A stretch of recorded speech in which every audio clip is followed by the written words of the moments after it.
Nunca pensé que una simple comida de domingo lo cambiaría todo. Mi hermano Marcos había insistido en que nos reuniéramos todos en su casa de las afueras de Madrid para lo que él llamó un importante anuncio familiar. Así fue como me encontré sentada en su enorme mesa de comedor de roble, rodeada de las personas a las que había pasado la mayor parte de mi vida tratando de evitar. Mamá ya iba por su segunda copa de vino, sonriendo demasiado a todo el mundo. Papá estaba sentado en silencio a su lado, mirando su reloj cada pocos minutos como si calculara su huida. Mi cuñada Sofía se afanaba en llevar platos a la mesa. Su perfeccionismo a la vista en todo, desde los servilleteros a juego hasta el centro de mesa de flores de otoño cuidadosamente dispuesto. «Elena, ¿podrías ayudarme con las patatas?», llamó Sofía desde la cocina. Dejé mi sitio a regañadientes, abandonando la seguridad de mi móvil y los correos del trabajo que había estado fingiendo revisar.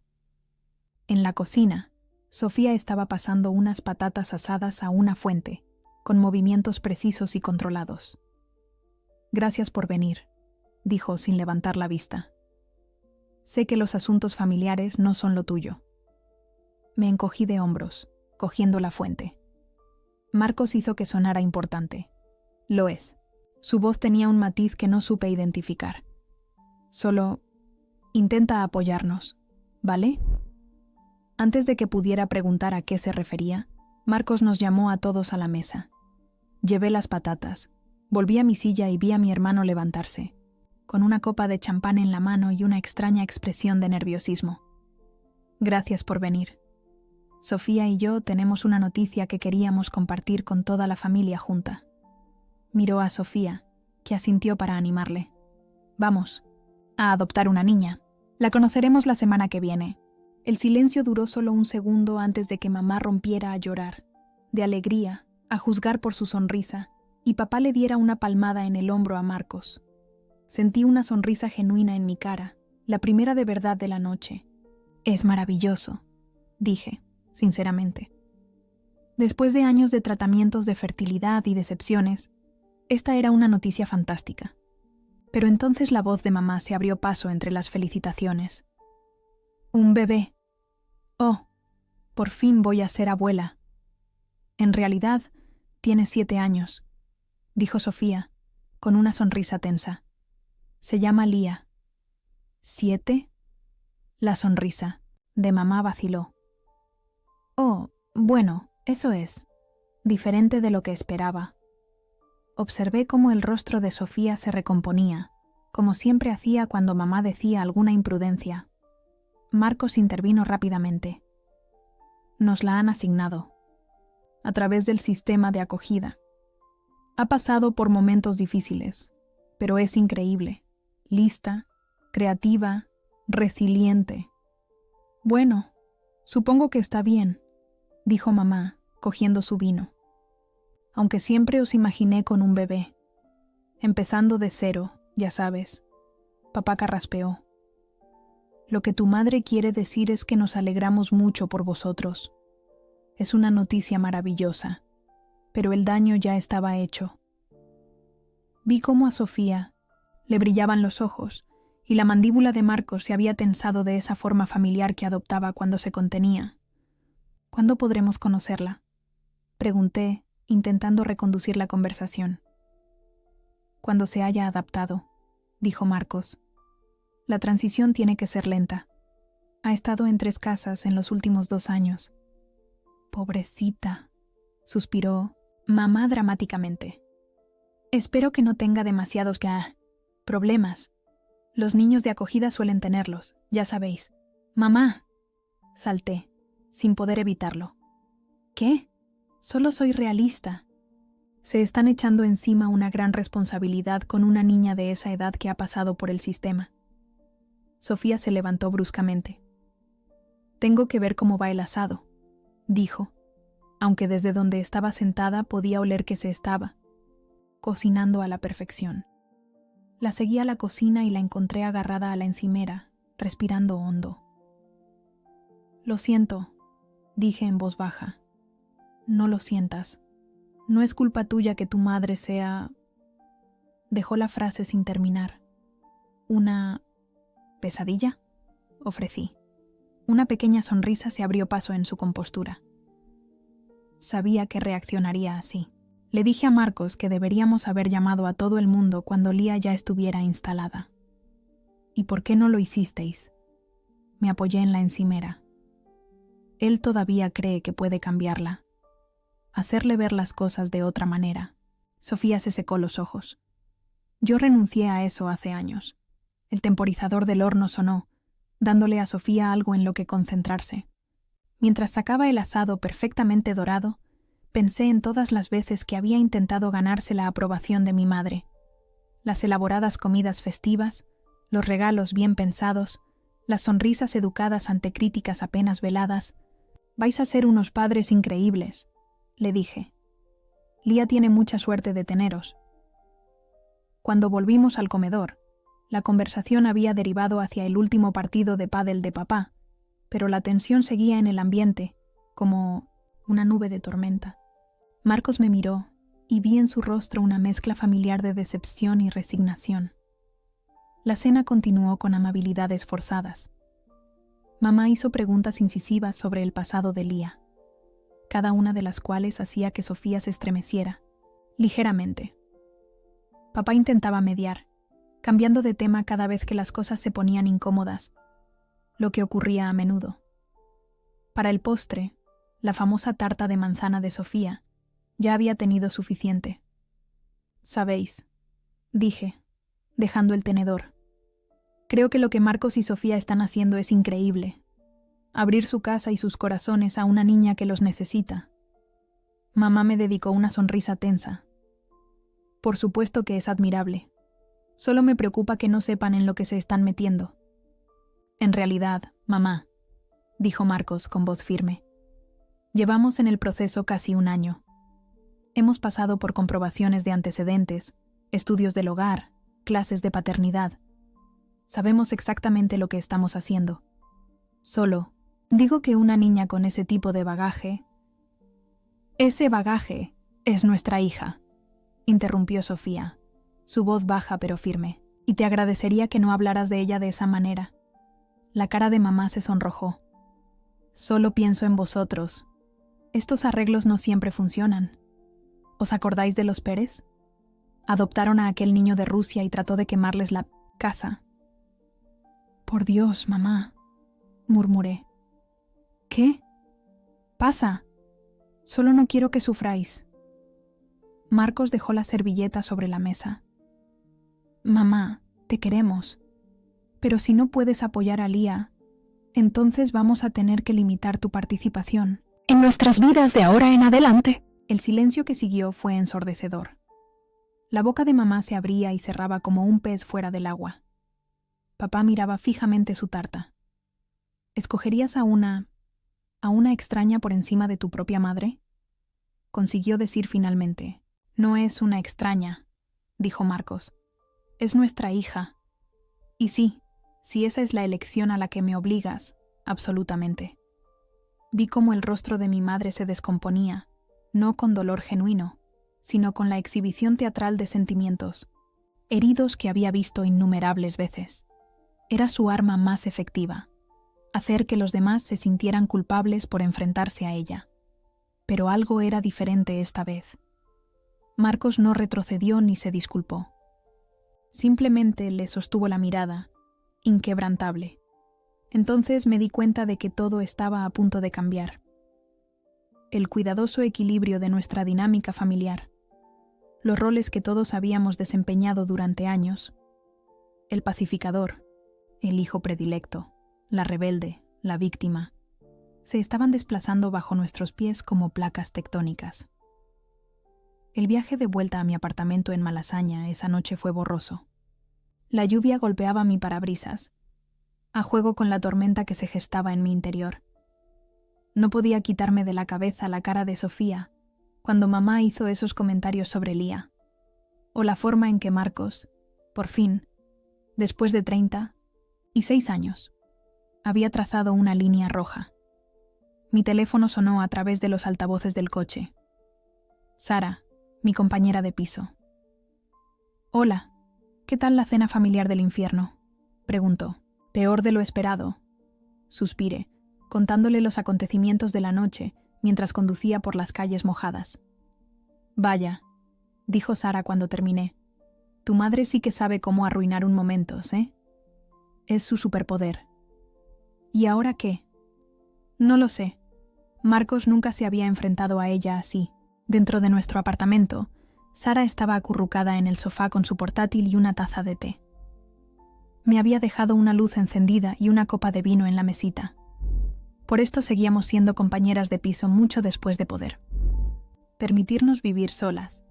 Estos pequeños gestos de comprensión. ¿Crees que tu madre cambiará de opinión?, preguntó mientras me dejaba caer a su lado. Lo dudo. Se hará la víctima. Conseguirá que papá intervenga y desgastará a Marcos hasta que se disculpe, aunque no haya hecho nada malo. Mi teléfono vibró con un mensaje de Marcos. ¿Puedes venir mañana? Necesito hablar. Eso ha sido rápido, murmuré, enseñándole el mensaje a Sara. Comienzan las negociaciones de paz, dijo, levantando las cejas. Le respondí con un rápido «Claro, ¿a qué hora?», e intenté concentrarme en el reality show sin sentido que Sara tenía puesto, pero mis pensamientos volvían una y otra vez a la cena.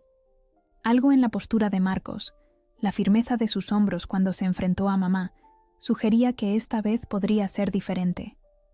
A la mañana siguiente, llegué a casa de Marcos y Sofía y encontré a mi hermano solo, sentado en la isla, de la cocina con café y una pila de carpetas.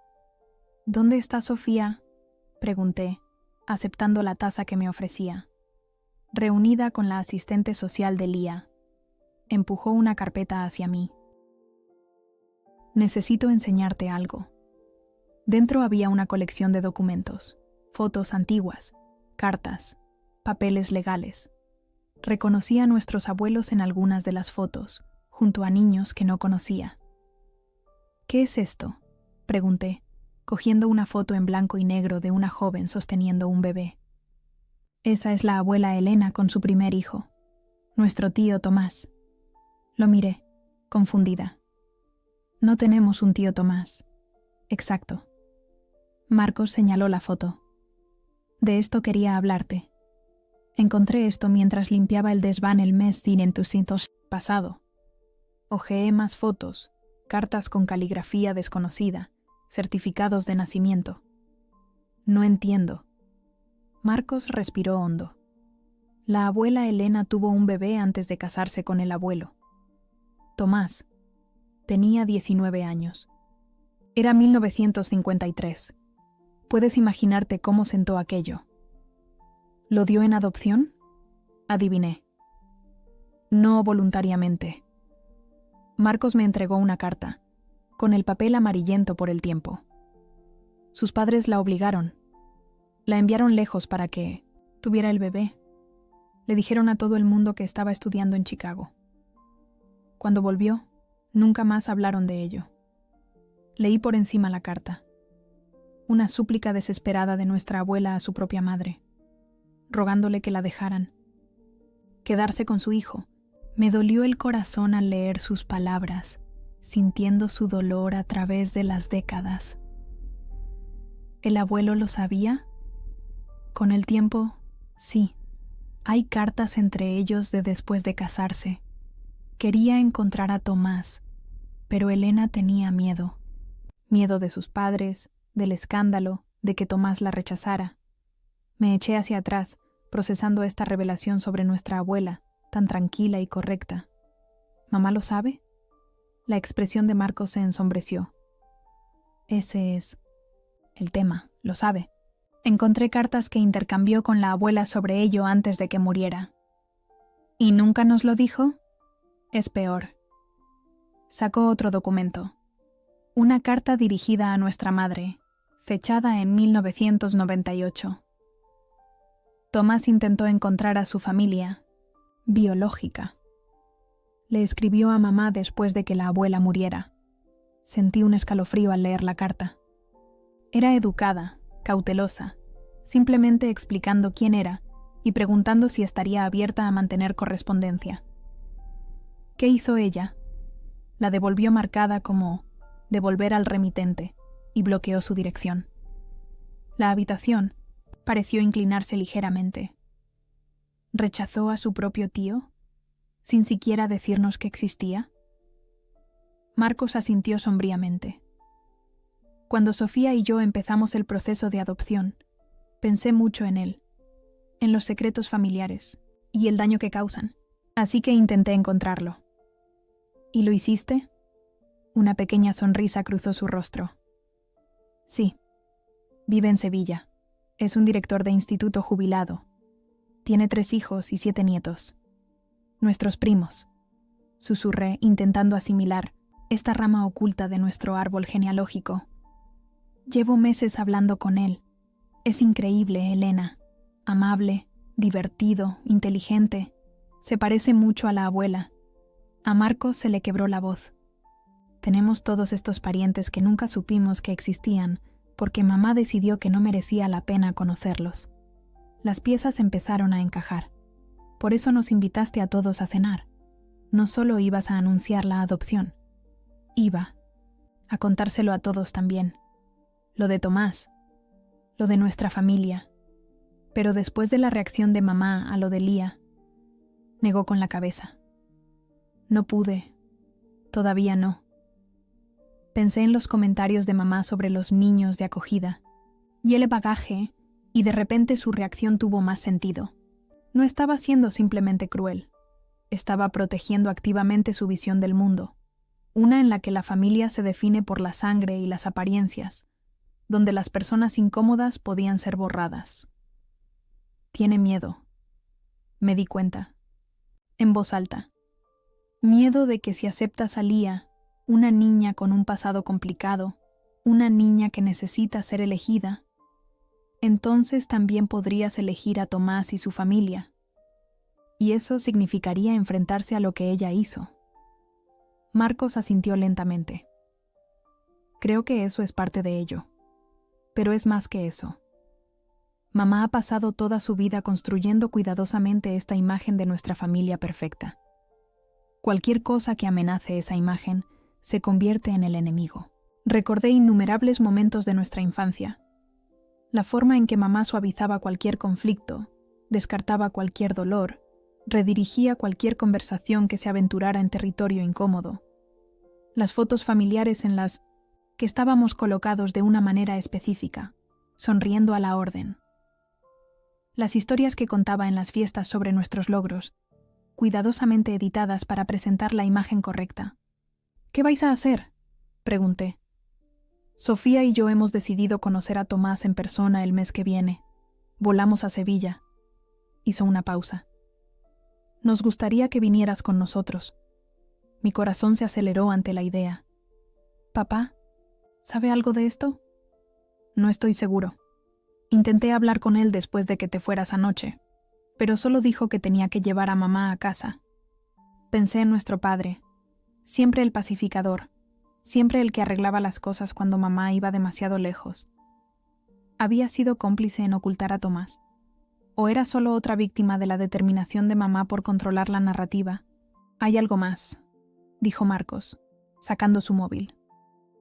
Me enseñó una foto de una niña sonriente con el pelo oscuro y rizado y ojos brillantes, sentada en un columpio. Esta es Lía. La simple alegría en su rostro hizo que se me hiciera un nudo en la garganta. Es preciosa. Lo ha pasado mal. Su madre murió cuando tenía 4 años y su padre no pudo soportarlo. Drogas, entradas y salidas de la cárcel. Lleva 3 años en acogida. Y ahora se va a casa con vosotros. Los ojos de Marcos se llenaron de lágrimas. Sí, así es. Le apreté la mano por encima de la mesa. Quiero conocerla. Y a Tomás. A todos ellos. Significa ir en contra de mamá. Va a poner las cosas difíciles. Pensé en todas las veces que había cedido para mantener la paz. Todas las veces que había dejado que la versión de la realidad de mamá prevaleciera, sin ser cuestionada. El peso de esas rendiciones de repente se sintió insoportable. Estoy harta de los secretos, dije. Estoy harta de fingir.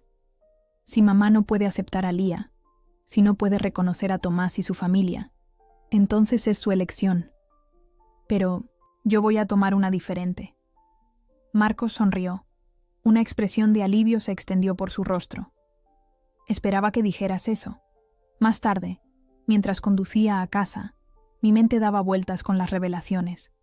Pensé en la abuela Elena, obligada a renunciar a su hijo, llevando ese dolor en silencio durante décadas. Pensé en Tomás, contactando solo para ser rechazado.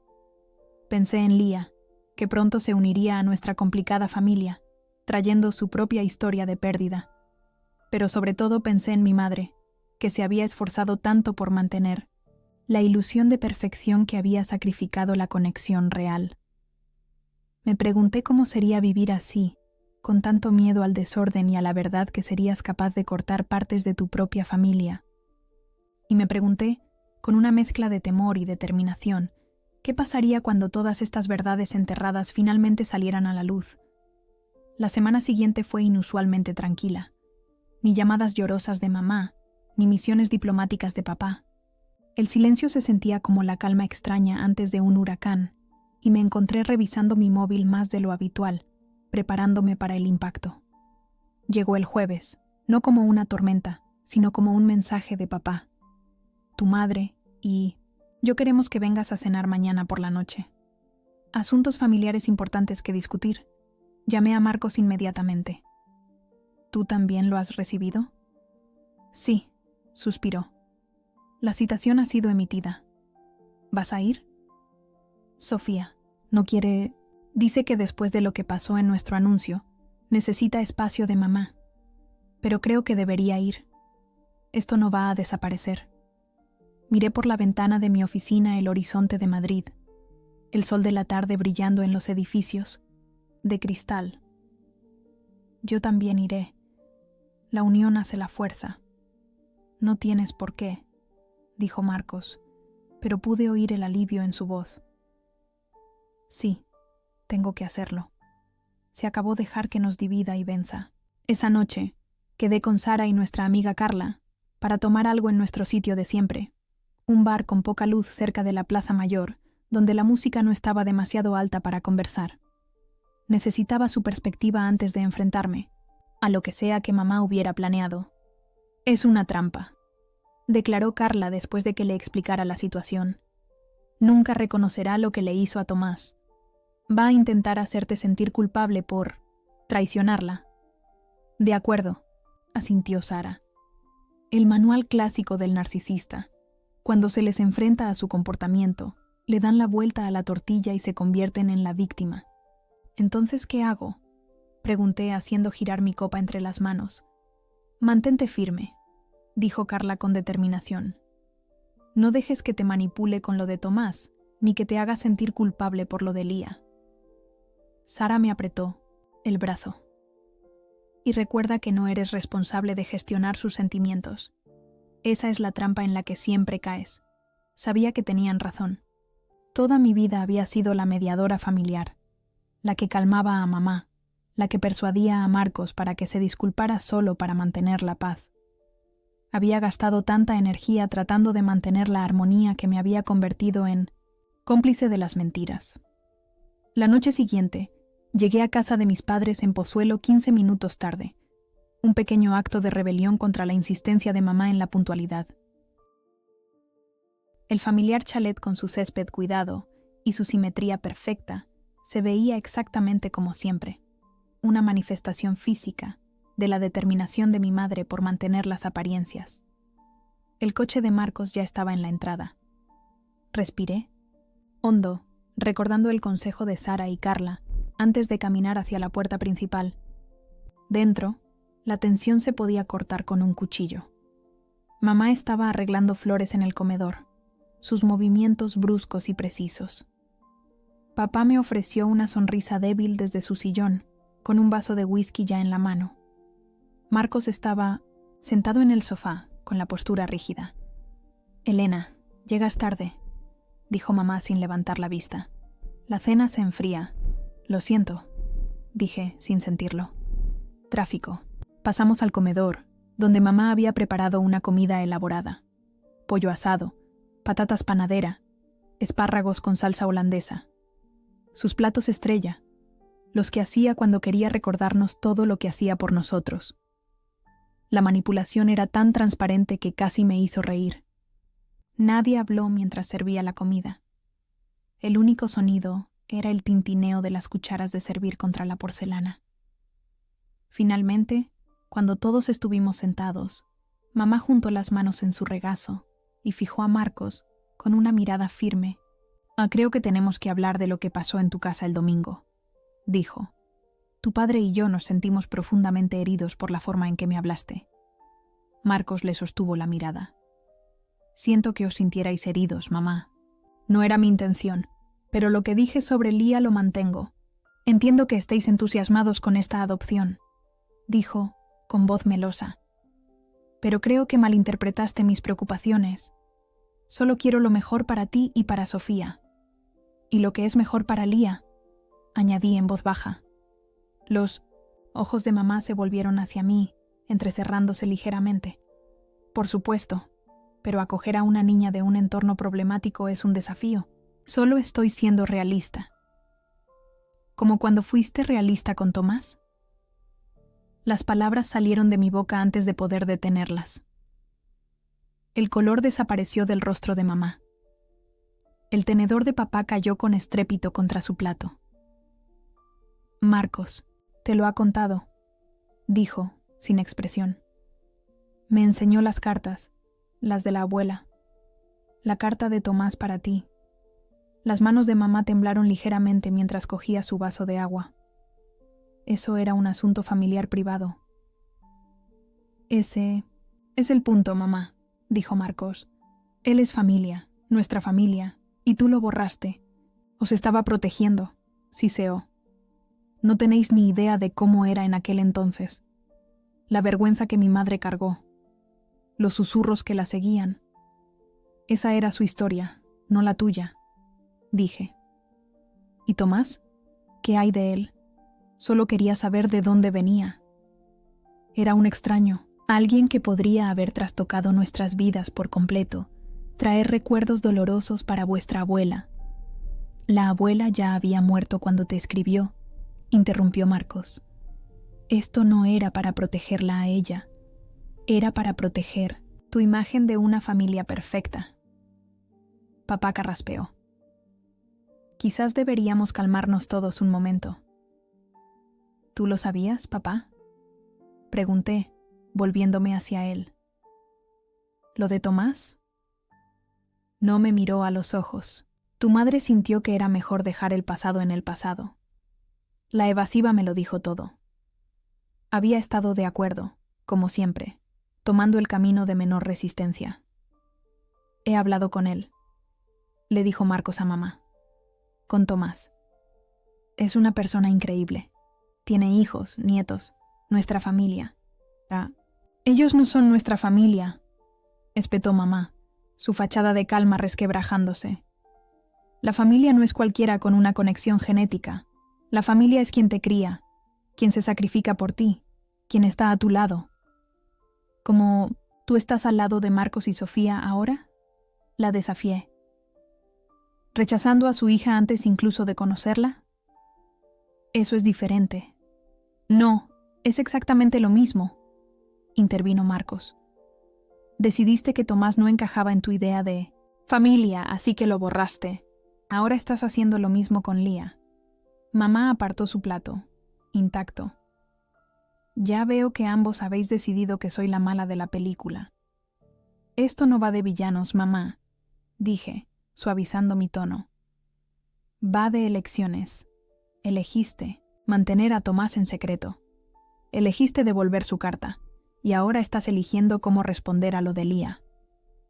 Vamos a Sevilla el mes que viene para conocer a Tomás y su familia, dijo Marcos. Nos gustaría que vinierais con nosotros. Mamá se rió, un sonido quebradizo. ¿Por qué iba a hacer eso? Porque es una oportunidad para sanar viejas heridas, sugerí, para tomar decisiones diferentes a las que tomaron los padres de la abuela. Y Lía se muda con nosotros la semana que viene, continuó Marcos. Va a ser parte de esta familia, mamá, tu nieta, Espero que elijas ser parte de su vida de una manera positiva. Mamá se levantó bruscamente, su silla raspando contra el suelo de madera. Necesito un momento. Salió del comedor, sus pasos resonando mientras subía las escaleras.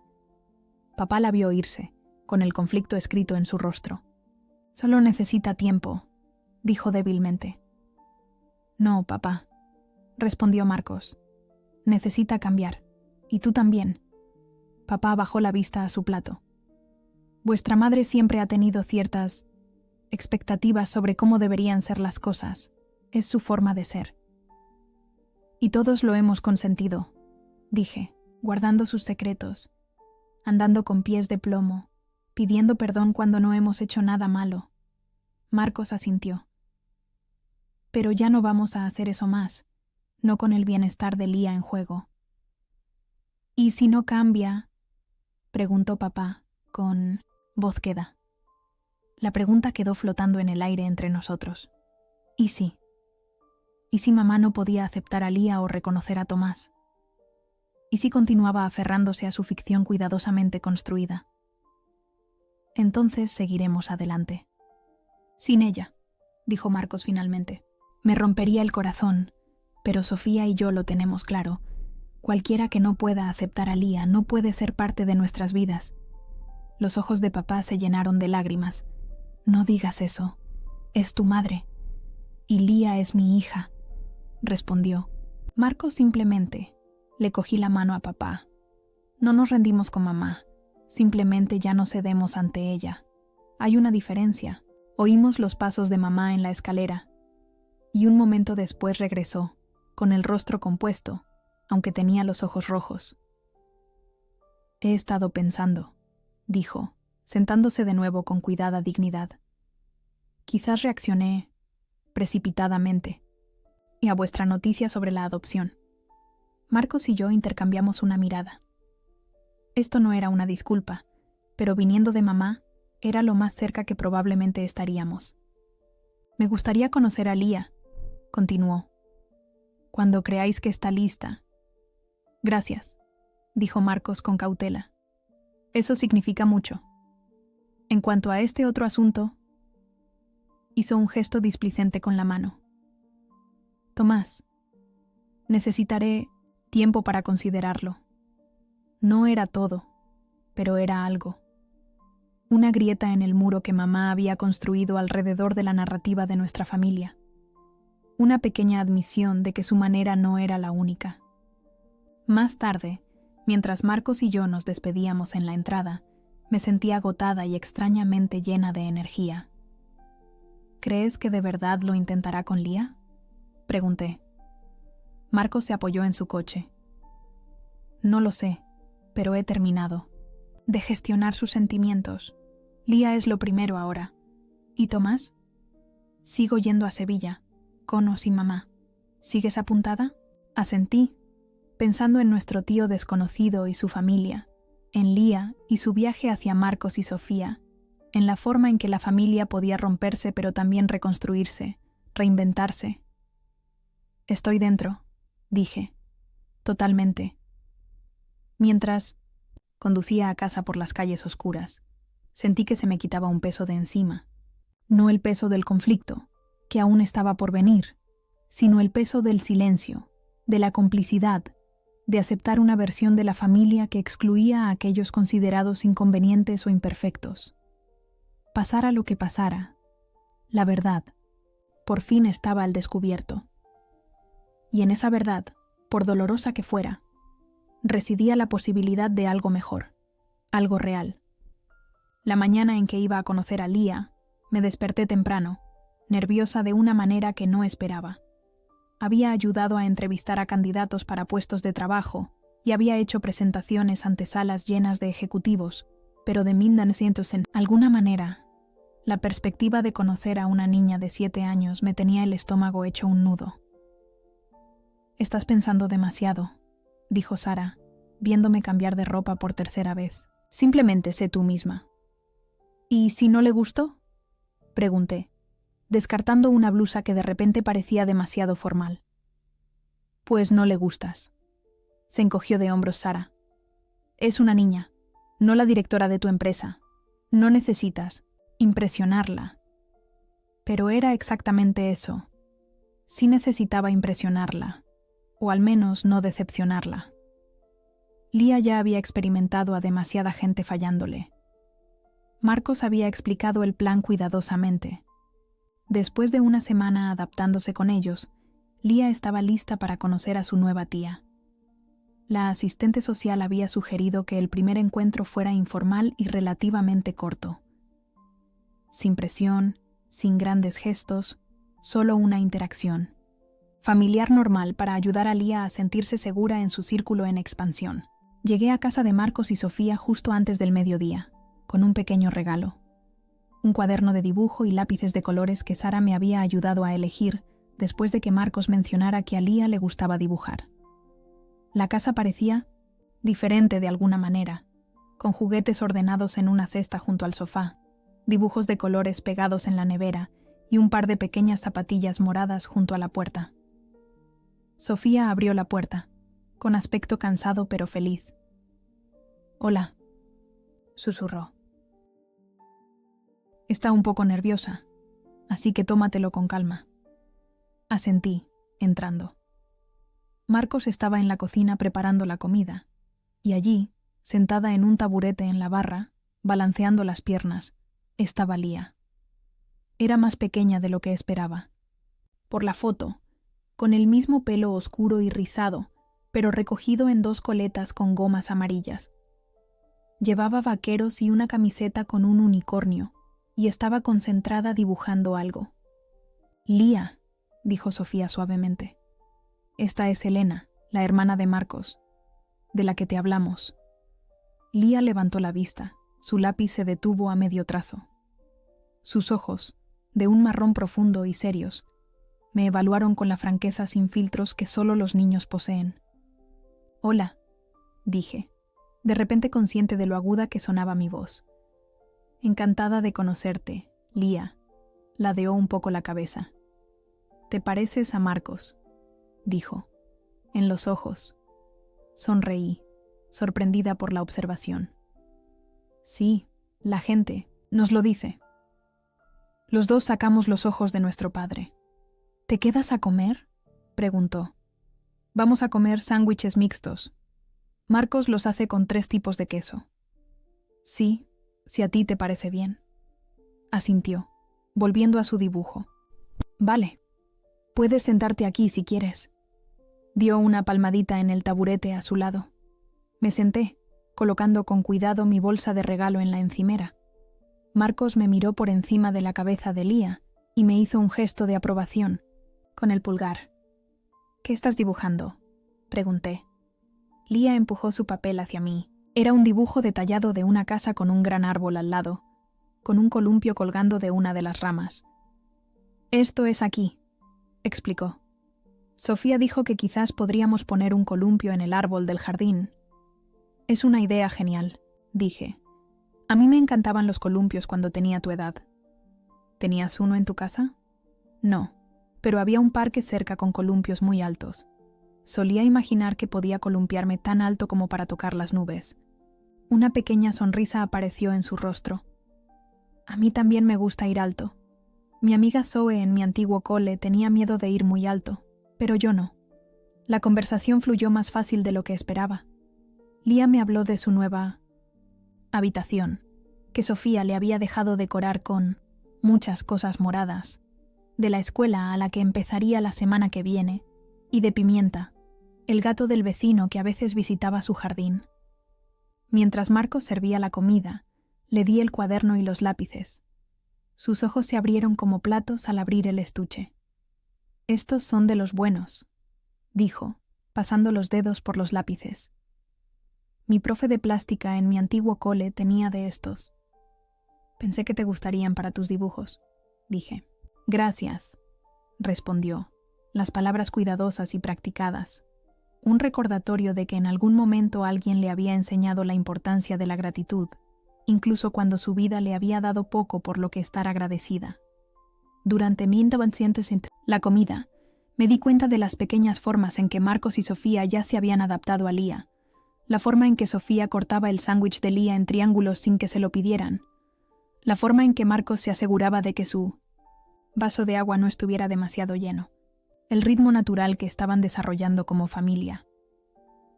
Elena trabaja en un edificio muy alto en Madrid, le contó Marcos a Lía. A veces se puede ver hasta el mar desde su oficina. Los ojos de Lía se redondearon. ¿De verdad? ¿Cuántos pisos? 32, dije. Se me tapan los oídos en el ascensor. ¿Puedo ir a verlo alguna vez? La simple pregunta me pilló por sorpresa. Por supuesto que podía ver mi oficina. Podía visitarme cuando quisiera. Ahora era de la familia. Por supuesto, dije. Quizás podrías venir a comer conmigo al centro un día. Hay un sitio cerca que hace unos helados increíbles. ¿Con virutas de colores? Definitivamente con virutas de colores. Después de comer, Lía me preguntó si quería ver su habitación. Sofía me hizo un gesto de ánimo y seguí a Lía escaleras arriba. La habitación, que una vez fue el despacho de Marcos, estaba transformada con paredes de color lavanda. Una estantería blanca ya medio llena de libros y una cama con un edredón morado cubierto de estrellas. Sofía me dejó elegirlo todo, dijo Lía con orgullo. En mi última casa de acogida, la habitación ya estaba decorada para niñas. Tenía bailarinas, pero a mí no me gusta mucho el ballet. Esto es mucho más chulo. Estuve de acuerdo. Me encantan las estrellas.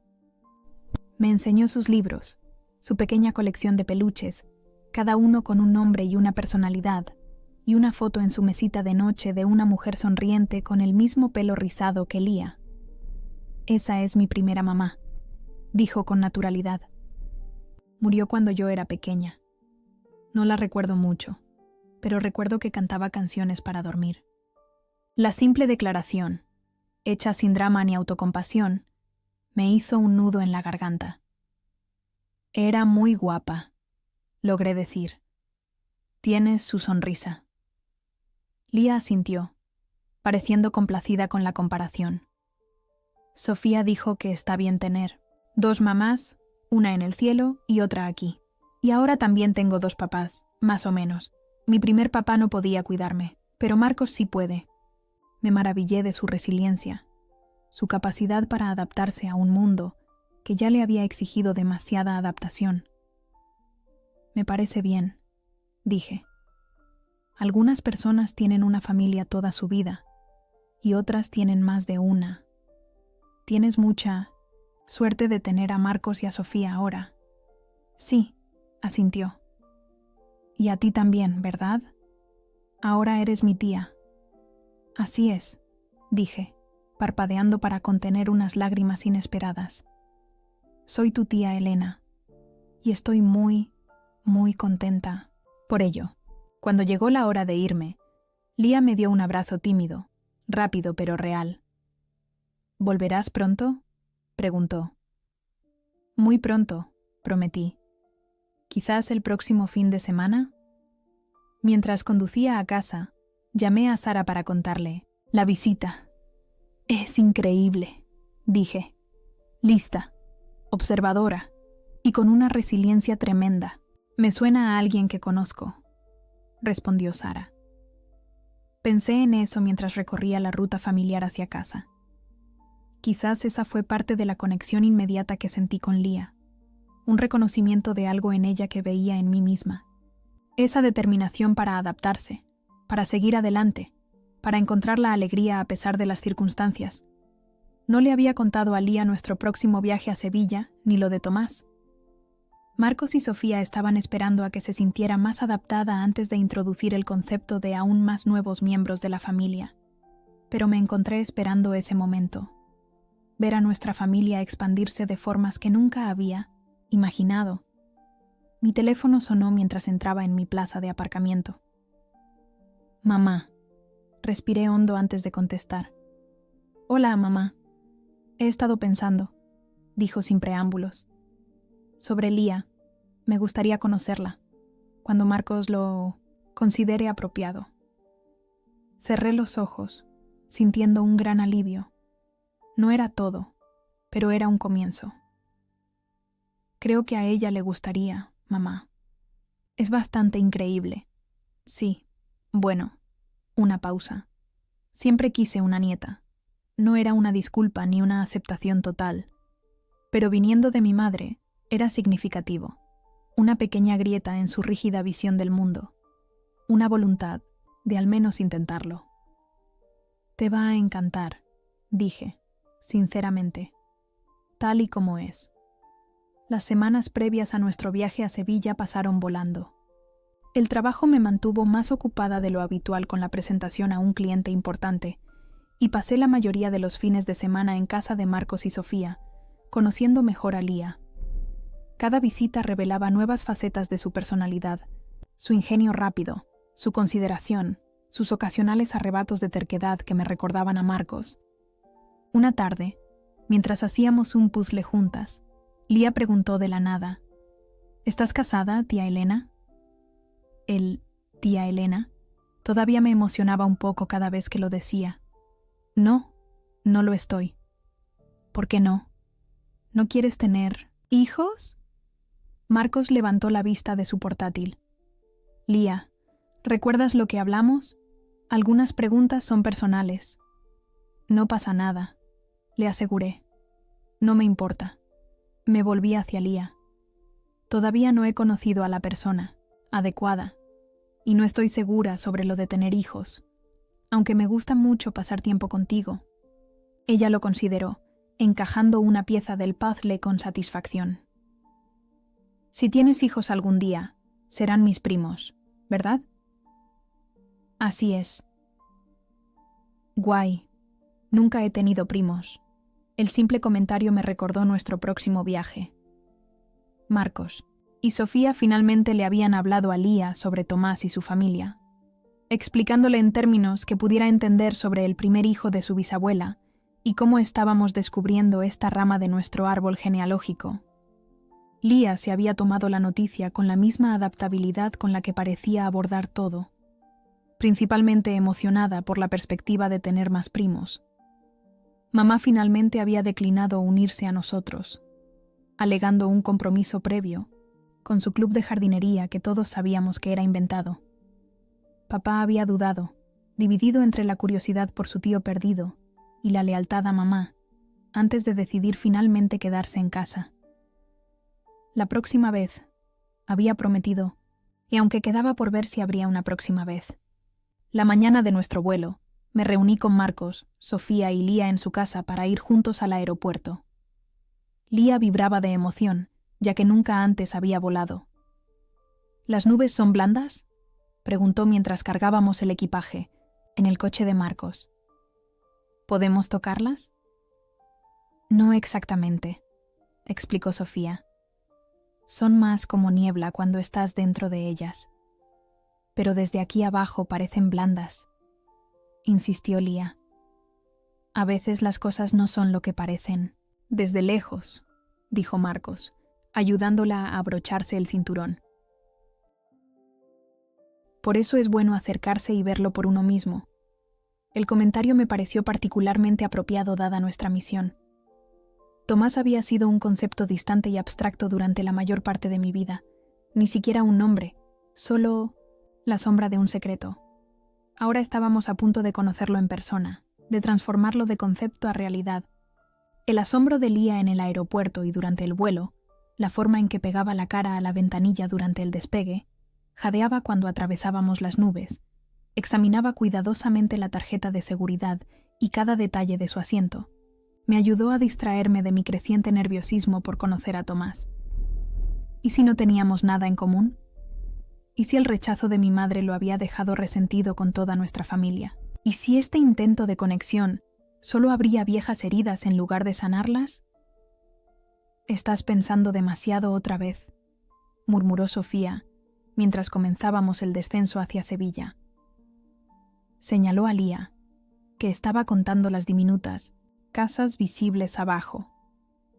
Mira con qué facilidad acepta a su nueva familia. Quizás deberíamos aprender de ella.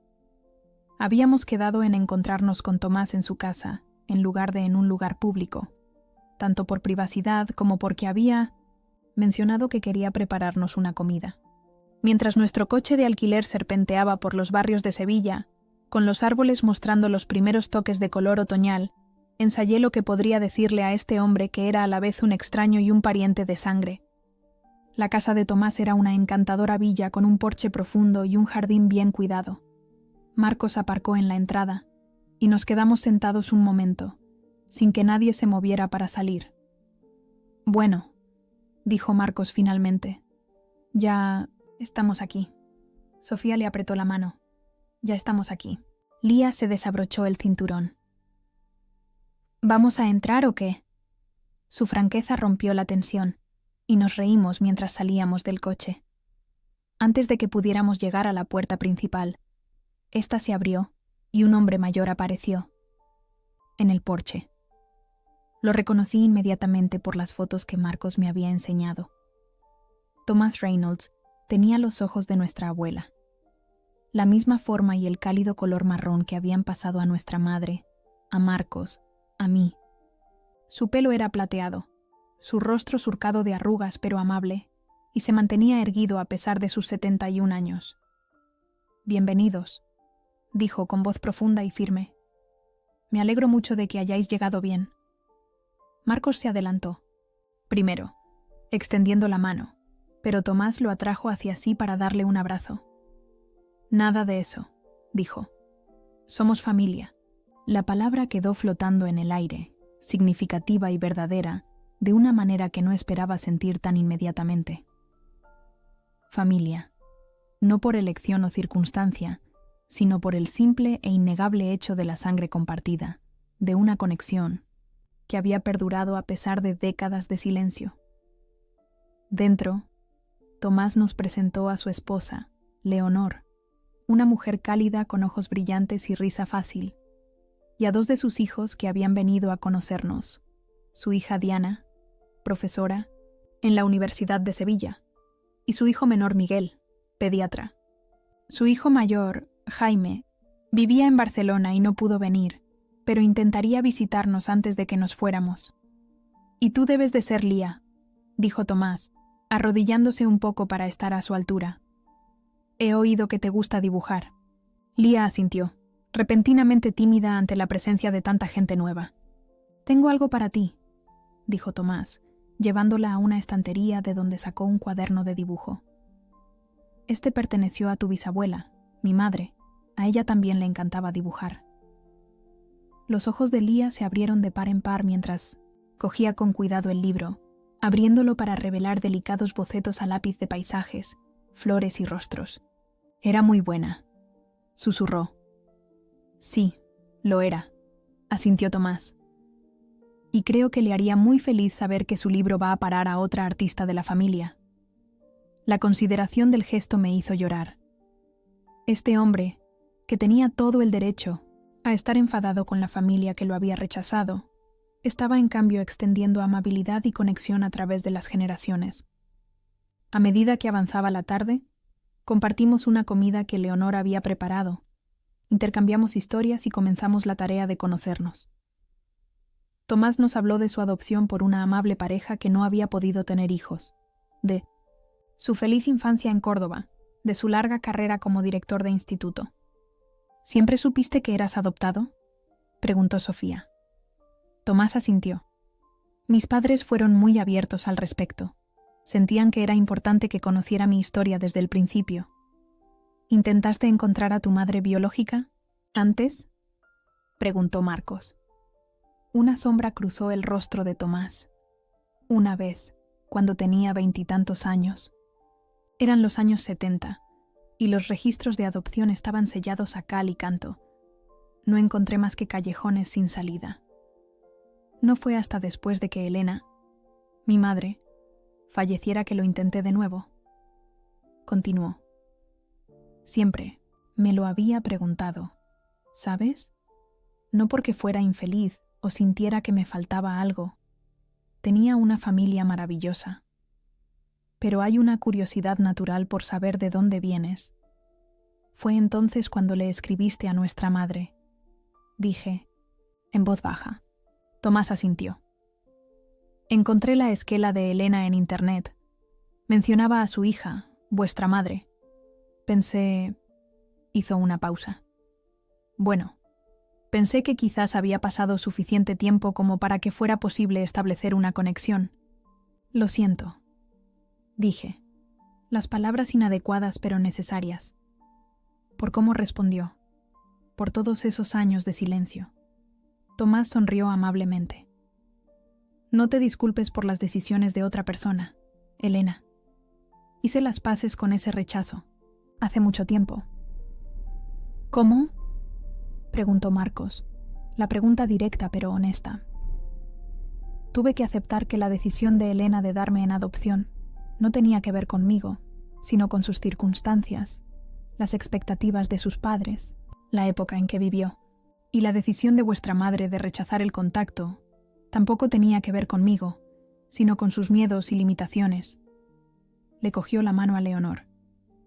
He tenido una buena vida, llena de amor y propósito. No podría seguir amargado. Y tener todo esto. Pensé en mi madre, todavía aferrada a su narrativa perfecta a costa de la conexión real, y sentí una profunda tristeza por lo que se estaba perdiendo sentada en esa habitación. Al acercarse la noche, Diana sugirió que nos reuniéramos todos en el salón para hacer fotos. Deberíamos documentar esto, dijo, nuestra reunión familiar.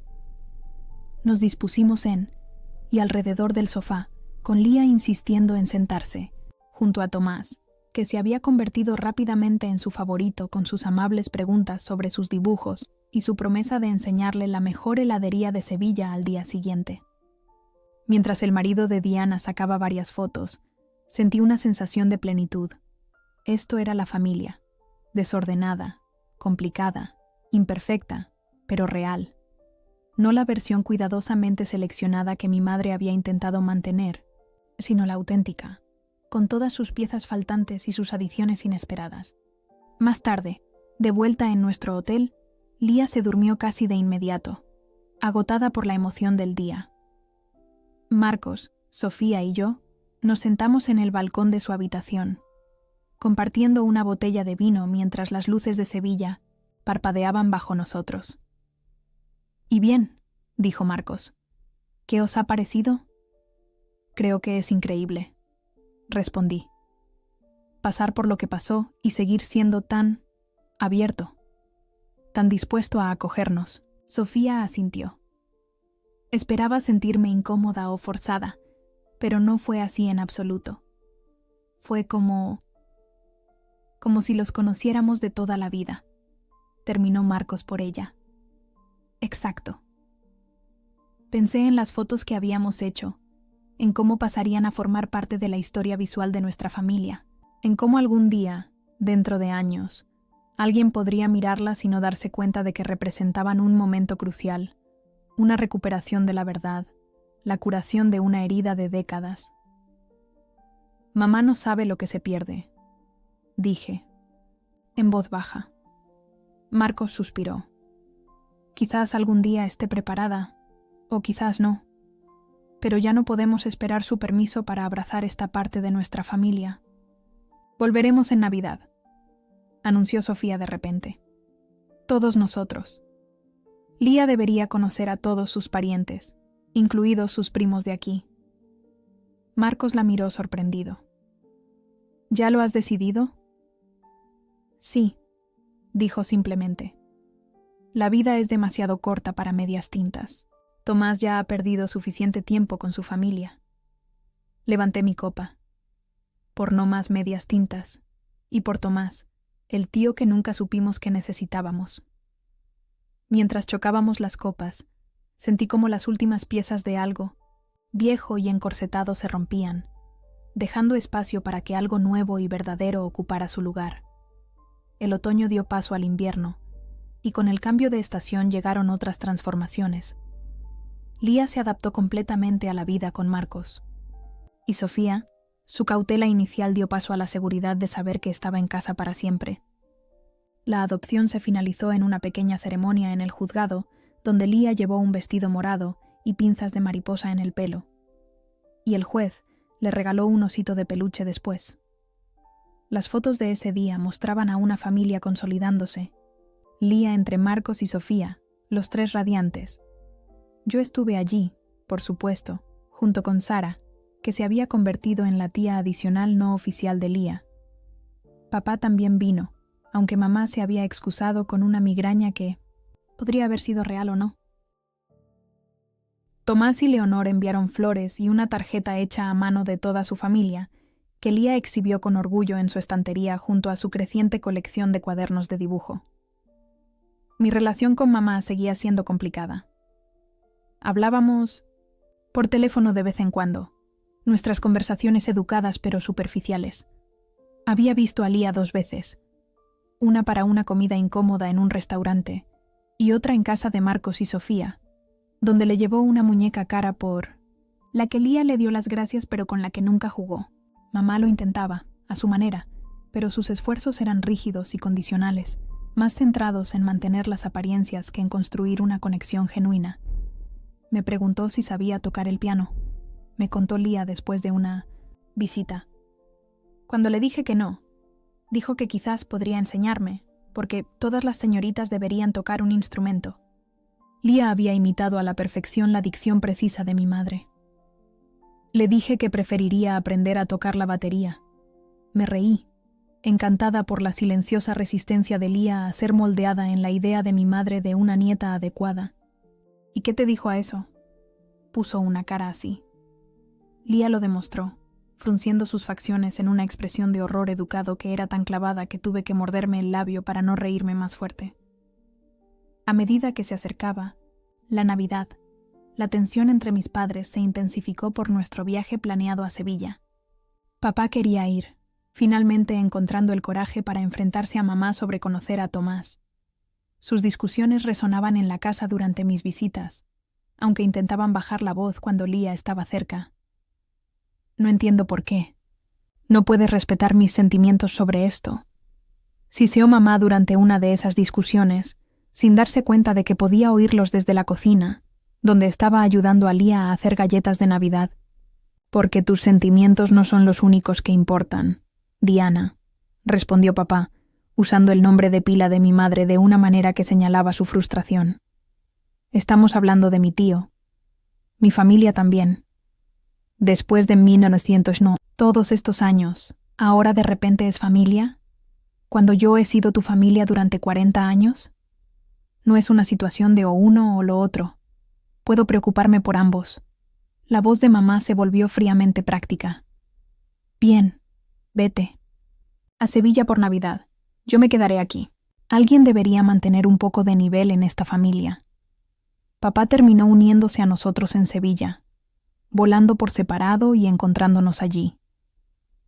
Mamá pasó la Navidad con su hermana en Segovia, publicando fotos cuidadosamente preparadas, en las redes sociales de una Navidad familiar tradicional que poco se parecía a la realidad fracturada. Pero la Navidad que vivimos en Sevilla fue poco menos que mágica. La casa de Tomás y Leonor se transformó en un lugar de reunión multigeneracional, con sus hijos y nietos entrando y saliendo durante la semana festiva. Lía estaba en el B560 paraíso, rodeada de primos de entre 5 y 17 años, todos los cuales la acogieron inmediatamente. Tomás había decorado un enorme abeto en el salón, y debajo había regalos para todos, incluidos regalos cuidadosamente seleccionados, para Marcos, Sofía, papá y para mí. El esmero puesto en cada elección era evidente. Tomás había encontrado un cromo antiguo del jugador de fútbol favorito de la infancia de papá, una primera edición de un libro que yo había mencionado que me encantaba, un tocadiscos antiguo, para Marcos para reemplazar uno que se había arrepentido de vender hacía años. ¿Cómo sabías todas estas cosas sobre nosotros?, le pregunté en la mañana de Navidad mientras el papel de regalo cubría el suelo y los niños jugaban con sus nuevos tesoros. Tomás sonrió. He estado poniéndome al día con toda una vida de cumpleaños y Navidades perdidas. Tenía mucha investigación que hacer. La semana pasó volando entre comidas compartidas, juegos de mesa, paseos por los barrios de Sevilla para ver las luces y conversaciones nocturnas junto al fuego. Papá pareció rejuvenecer mientras conocía a Tomás, los dos hombres encontrando un terreno común en su amor por el fútbol y los boleros. Vi a mi padre reír más libremente de lo que le había visto en décadas, sin la carga de tener que gestionar los humores de mamá o mantener sus ilusiones.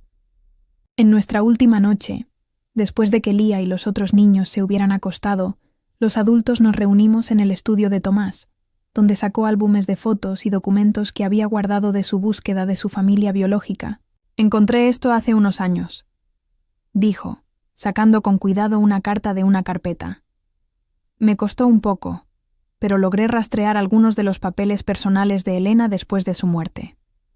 Era una carta de nuestra abuela a Tomás, a nunca enviada, escrita poco antes de su muerte. En ella, explicaba las circunstancias de su nacimiento y adopción, su profundo arrepentimiento por haber sido separada de él y su miedo a que encontrarlo perturbara la vida y la familia que había construido después. He pensado en ti todos los días de mi vida, había escrito, y he esperado que encontraras la felicidad, incluso cuando yo fallé en mi deber de proporcionártela. Papá se secó las lágrimas mientras Tomás doblaba la carta y la devolvía a su carpeta. Ella quería encontrarte, dijo. Simplemente no sabía cómo. Tomás asintió. Lo creo. Y en cierto modo, me encontró, a través de todos, vosotros. En el vuelo de regreso, Lía durmió con la cabeza en el regazo de Sofía mientras Marcos y yo hablábamos en voz baja a través del pasillo. ¿Crees que mamá cambiará de opinión alguna vez?, pregunté. Sobre Tomás, sobre todo esto. Marcos miró las nubes por la ventana. No lo sé. Espero que sí, por su bien más que por el nuestro. Tiene que ser agotador, mantener esos muros año tras año. Pensé en el contraste entre la Navidad cuidadosamente construida de mi madre y la calidez genuina que habíamos experimentado en Sevilla. Me da pena por ella, admití. Se está perdiendo tanto. Ha tomado sus decisiones, dijo Marcos, igual que nosotros hemos tomado las nuestras.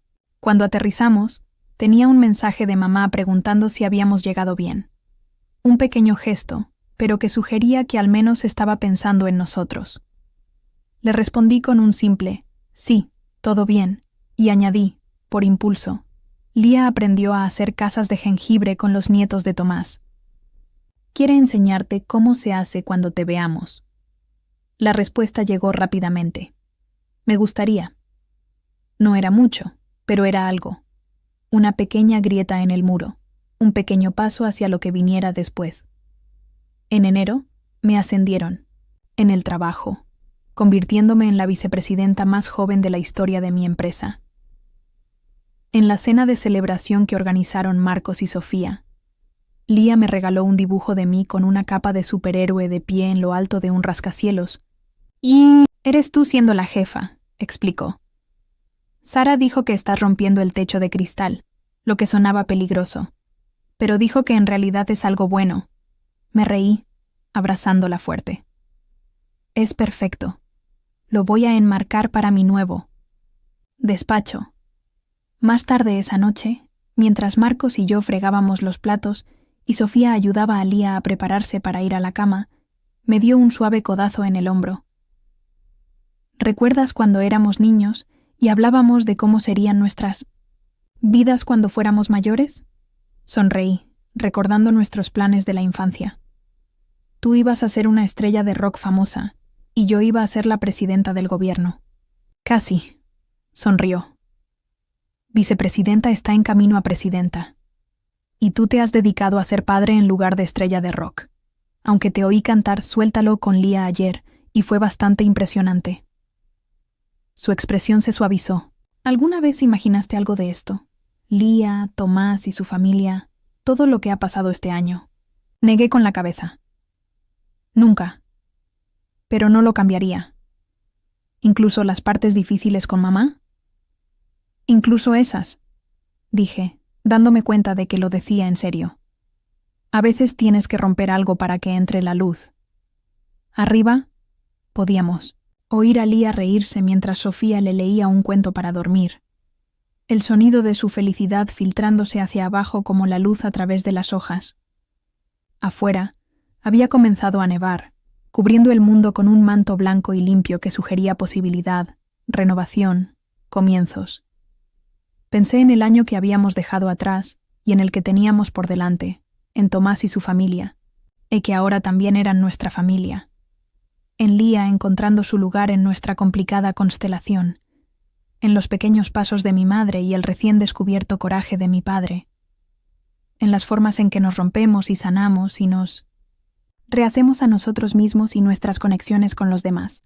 Ninguno de nosotros sabía lo que deparaba el futuro, pero de pie en la cocina de mi hermano, escuchando los sonidos de su familia instalándose en su rutina nocturna, sentí algo que no había experimentado en mucho tiempo.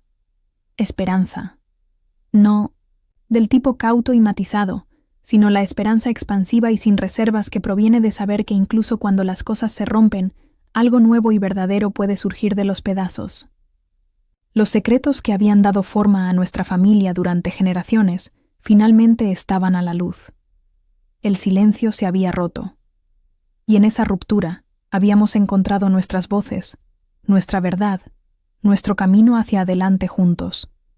Y mientras ayudaba a Marcos a guardar los últimos platos, Lía llamó desde arriba. «Tía Elena, ven a darme las buenas noches. Ya voy». Respondí, sonriendo ante la simple certeza de ser querida, de ser incluida, de ser familia en todas las formas que realmente importan. Subí las escaleras hacia su voz, hacia lo que viniera después en nuestra historia.